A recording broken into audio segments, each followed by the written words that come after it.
Abusafo ensem yesi ensem bi akoso ane eni ntina ya base ise yenso ye de sansem ne eba abesom no whatever ma ebekọ ni akwa akọhwe video no ane ye bekọ ni akwa akọhwe na wo hwe no so na so akyere wadwen or comment section message say obema comment ho atiamam despite everything information ahodo a wo video ni nya message so adarema anse mekọ akọhwe no wo ne di kwa so nya subscribe ya na wa click or subscribe button so e di amam uya feel free so beche wadwen e comment section honom e di ama no like video no share more foforo nso enye binhwe na onten nsema e koso e wo Ghana ha sei no yenko ni enko hwe video nembra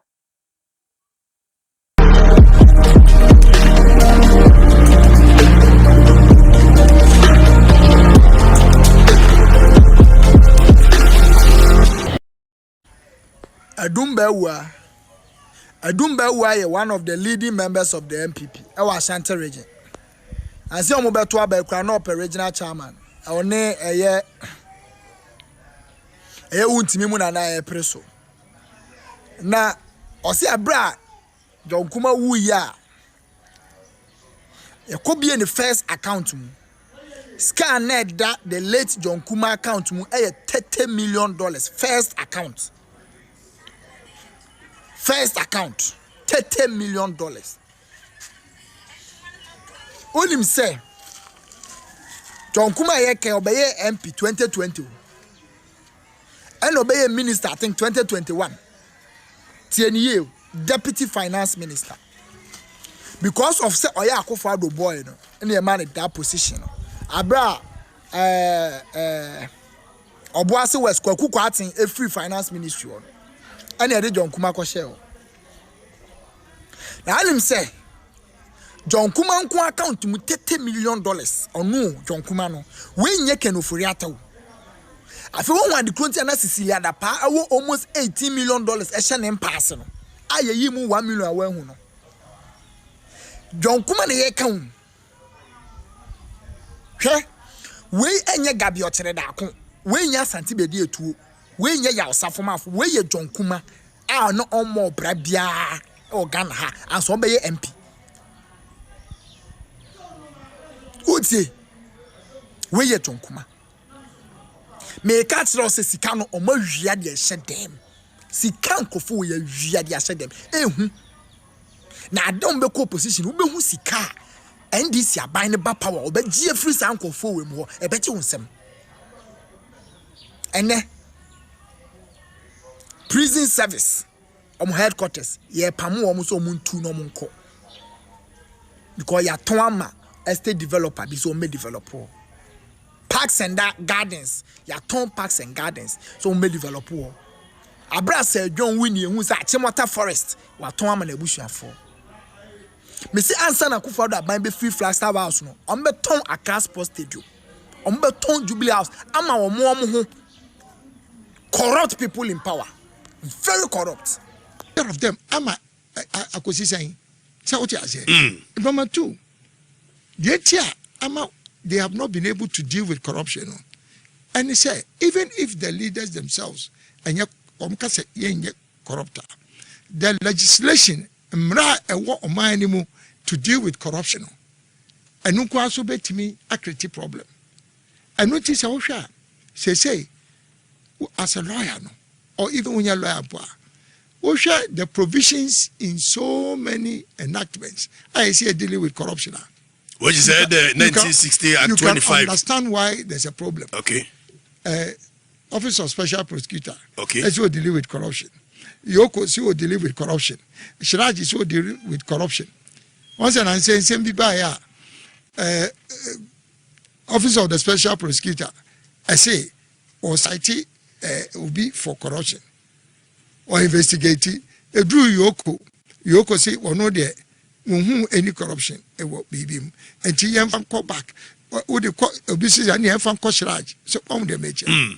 The issue is that say when you have different laws with different perspectives on what is corruption it's not a problem baba.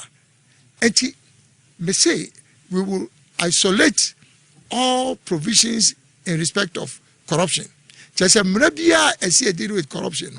Yengi and free some random so that we can have one legislation law on corruption. Say Obi besides the definition of corruption cry. Oko at 29 more a different definition. But be all Oko local law more. Or no so different. Yes, we go away man. And she say yeah, kase. We need one legislation for that. And no such legislation now must. You see, okay, in the third point, amend the constitution to establish and appoint an anti-corruption Caesar with independent anti-corruption czar. Okay, with independent prosecutorial authority separate from that of the Attorney General. And no church kakra. Special prosecutor. Or no to me any authority or word to prosecute cases in respect of corruption derived from the authority of the Attorney General. Right. And in the Constitution, yes, it's supposed to be an independent constitutional body, but technically it's not. If it's only 2 minutes Attorney General. So the independence is not there. The independence is limited and constrained. And what we are saying is, this new legislation on corruption, the appointment of a son, the Kazan, I'm not from Pocan, say, Amega on corruption. Now, I say, or no do a casa a final. And on also, the new legislation and me proposal will give him the authority to prosecute anybody without resort to the Attorney General.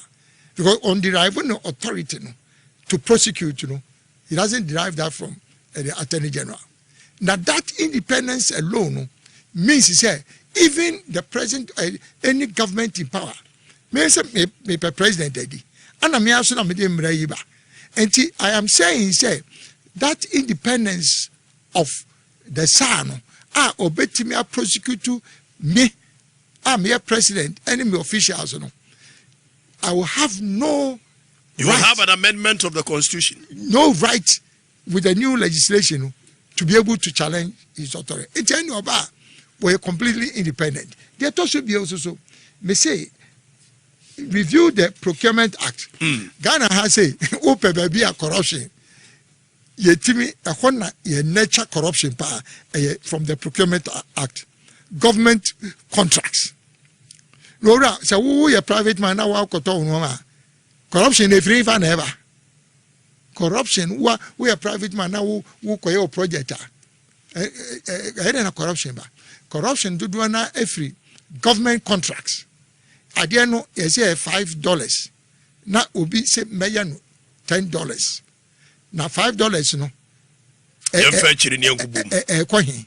So the government is paying $5 more for the same item. Now and no make us say and no the source, the major source, not the only source, but the major source of corruption there.